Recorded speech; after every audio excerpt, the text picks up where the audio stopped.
শাহজাহান ইসলাম নূর, বাংলাদেশি মুসলমান। রোজার ঈদে মুক্তিকে সামনে রেখে দীর্ঘদিন ধরে টানা কাজ করছে দম সিনেমার পুরো টিম। ইতিমধ্যে শুরু হয়েছে ছবিটির আনুষ্ঠানিক প্রচারণা। অফিসিয়াল পোস্টার প্রকাশের পর গতকাল দর্শকের সামনে এসেছে ছবিটির টিজার। প্রযোজক শাহরিয়ার শাকিল জানিয়েছেন, পোস্ট প্রোডাকশনের শেষ ধাপের কাজ প্রায় সম্পন্ন। খুব শীঘ্রই সিনেমাটি জমা দেওয়া হবে বাংলাদেশ চলচ্চিত্র সার্টিফিকেশন বোর্ডে। তিনি বলেন, জানুয়ারিতেই আমাদের শুটিং শেষ হয়েছে। এখন পোস্ট প্রোডাকশনের শেষ মুহূর্তের কাজ চলছে।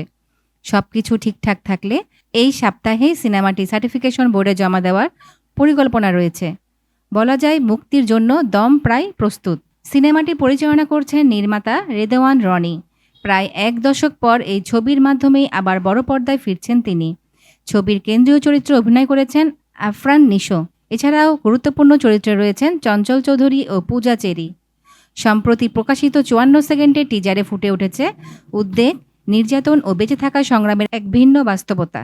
কোনো এক দুর্ঘটনার পর পাহাড় ও মরুর মাঝখানে দিশেহারা হয়ে হাঁটতে দেখা যায় আফরান নিশোকে। চোখে মুখে ভয় আর ক্লান্তির ছাপ। একদল অস্ত্রধারীর হাতে বন্দী হয়ে নির্মম নির্যাতনের শিকার হন তিনি। পুরো টিজার জুড়েই নিশোকে দেখা যায় ক্লান্ত, রুগ্ন ও আতঙ্কিত এক মানুষ হিসেবে। অন্যদিকে পূজা চেরির অভিব্যক্তিতে ফুটে ওঠে অনিশ্চয়তা ও ভয়।